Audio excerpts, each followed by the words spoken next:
Was the Molotov-Ribbentrop Pact a betrayal? Have you ever wondered how a treaty between two opposing ideologies could shape the course of history? The Molotov-Ribbentrop Pact, signed on August 23, 1939, was a non-aggression treaty between the Soviet Union and Nazi Germany. This agreement committed both nations to avoid attacking each other for 10 years. But there was more to it than just a handshake. A secret protocol divided Eastern Europe into spheres of influence. This allowed the Soviet Union and Germany to partition Poland and extend Soviet control over the Baltic states and parts of Romania. From Joseph Stalin's perspective, the pact was a strategic move. He was facing a hostile world where Western powers like Britain and France were hesitant to ally with the Soviet Union against fascism. The pact was a way to protect the Soviet state from immediate threats.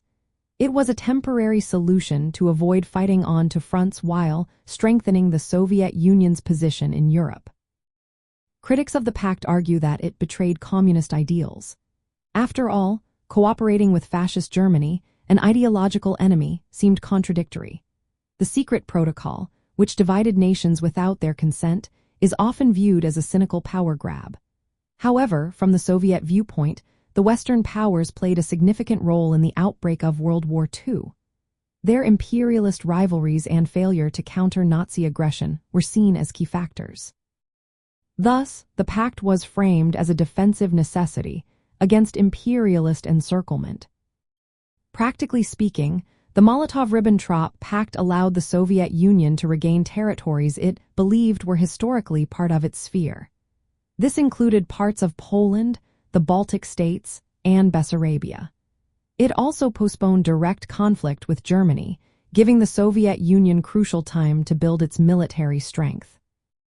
Although the pact ended when Germany invaded the Soviet Union in 1941, it reflected Stalin's priority of safeguarding the Soviet state. While some view the Molotov-Ribbentrop Pact as a betrayal of communist principles, others see it as a calculated step to protect the Soviet Union. Stalin's actions were driven by the need to navigate a challenging geopolitical landscape.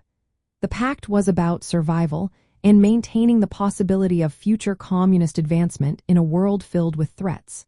So, was it a betrayal? The answer may depend on your perspective.